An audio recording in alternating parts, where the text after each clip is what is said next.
나르시시스트는 침묵을 하나의 공격 무기로 사용합니다. 침묵이 공격이 된다니 무슨 뜻이야? 하실 수도 있는데요. 아마 당해보신 분들은 고개를 끄덕이며 공감하실 겁니다. 나르시시스트들과 가까이에서 지내본 사람들은 침묵 때문에 굉장히 불편하고 민망하고 괴로운 순간을 마주한 적이 분명히 있으실 거예요. 물론 살다 보면 우리가 침묵해야 할 때가 있습니다. 어느 정도의 침묵은 우리가 견딜 수 있어야 해요. 그러나 나르시시스트의 침묵은 보통 사람들의 일반적인 침묵과는 완전히 다릅니다. 상대방이 의견을 묻거나 동의를 구하거나 반응을 요구할 때 난데없이 침묵해버리는 경향이 있죠. 상대방이 아무 잘못도 한 적이 없고 아무 문제도 없는 상황에 대화 도중에 갑자기 입을 닫아버리는 거예요. 도대체 왜 이러는 걸까요? 상대방이 말을 못 들은 척하고 입을 닫아버림으로써 그들이 얻고자 하는 것은 무엇일까요? 오늘은 나르시시스트가 상대방 앞에서 의도적으로 침묵하는 이유에 대해 이야기해 보려고 합니다. 이유를 7가지로 정리해 보았어요. 지금부터 하나씩 알아가 보도록 하겠습니다. 첫 번째, 나르시시스트는 사과를 얻어내기 위해 침묵합니다. 특히 자신이 잘못했을 때 상대방으로 하여금 대신 죄책감을 느끼고 사과하게 만들기 위해서 침묵을 이용합니다. 상대방은 아무 잘못도 없으면서 이 나르시시스트의 침묵 때문에 사과를 하게 되는데요. 이게 왜 그렇게 되는 건지 설명을 해보자면 다음과 같습니다. 보통 사람들은 자신이 컨디션이 매우 안 좋거나 상대에게 실망했거나 화가 났을 때 상대방을 못 본 척 침묵하죠.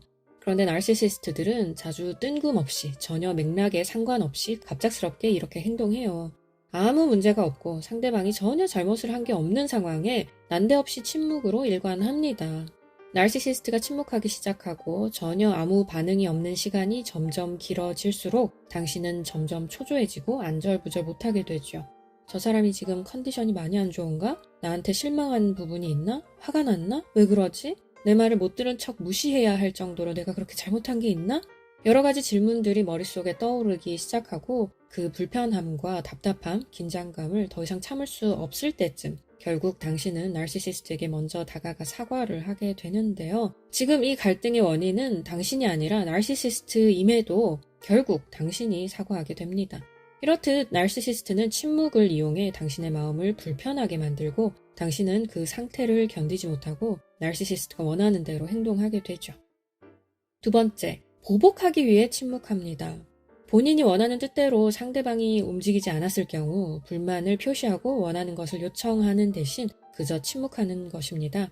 불만이 있으면 있다, 원하는 게 있으면 이런 걸 원한다, 시원시원하게 말을 하면 그걸 들어줄 텐데 그런 말을 하지 않고 아예 입을 닫아버리고는 지금 자신이 불만을 느낀 것에 대해 무엇이 문제인지 어떻게 해결해야 하는지에 대해 전혀 말하지 않습니다. 보복하듯이 상대방을 무시하는 거예요. 따라서 상대방은 자신의 말과 행동이 무시당하고 있기에 자신이 뭔가 잘못한 게 있을 거라 생각하고 자책하며 눈치를 보게 됩니다. 세 번째, 나르시시스트의 침묵은 일종의 수동 공격적 행동입니다. 나르시시스트는 상대방에게 해를 입히고 싶어 하지만 상대방에게 해를 입혔다는 이미지를 만들기는 싫어합니다. 따라서 나르시시스트는 겉으로 봤을 때 전혀 해가 없어 보이는 방식을 사용해서 상대방을 괴롭히기 좋아하죠. 침묵이 바로 그 도구 중의 하나입니다. 일종의 수동 공격적 행동이라고 봐야 해요. 이미지를 목숨처럼 여기는 이들의 특성이 드러나는 부분이라고 볼 수 있습니다.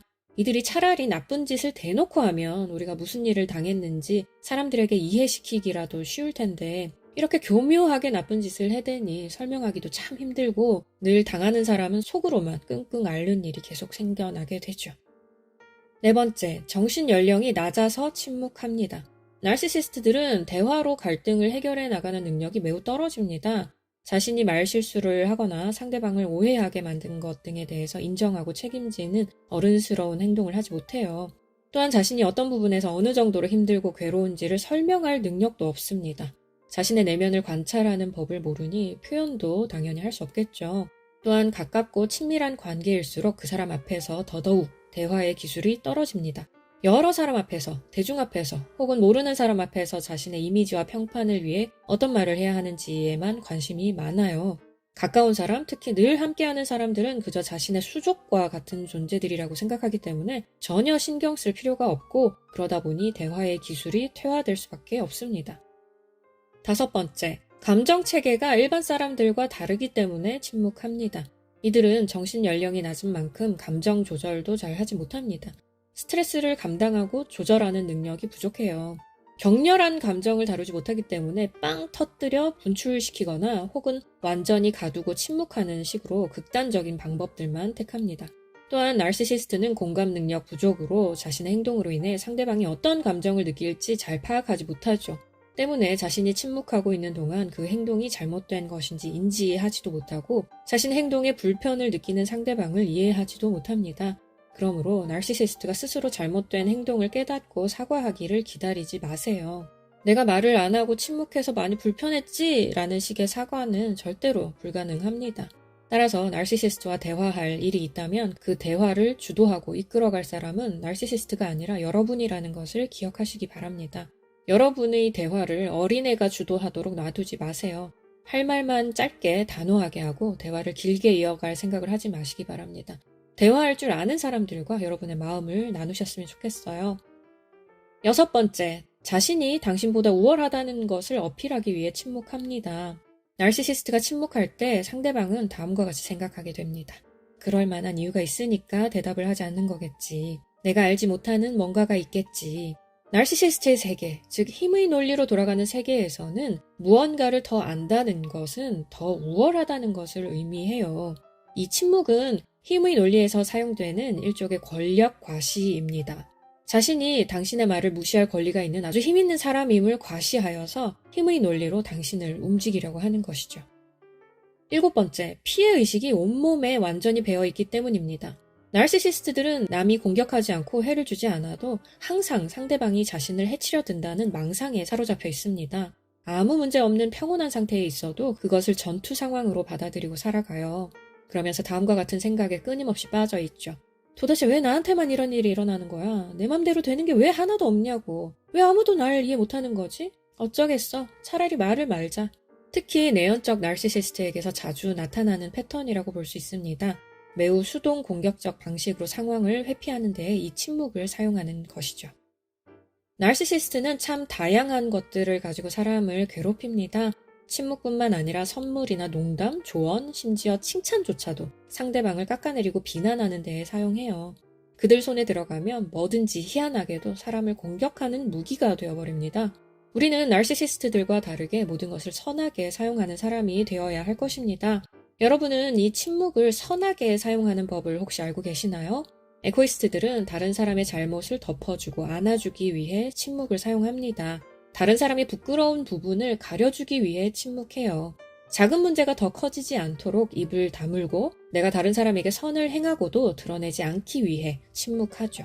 어떠세요? 나르시시스트와는 완전히 다른 의도와 다른 상황의 침묵을 이용하죠.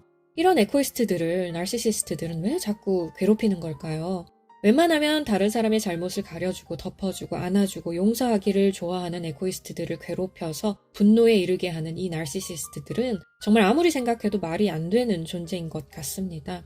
이렇게 말이 안 되는 상식 이하의 사람들, 나르시시스트에 대한 정보를 계속해서 잘 알아가셔서 스스로를 보호하고 내 주변에 소중한 사람들을 지켜나가시기 바랍니다. 만일 나르시시스트와의 관계로 인해 심각한 고통을 겪고 있다면 전문가의 도움을 받는 것이 최선임을 늘 기억해 주시고요. 그럼 여러분의 모든 문제가 다 해결되기를 바라면서 저는 또 다음 시간에 뵙도록 하겠습니다.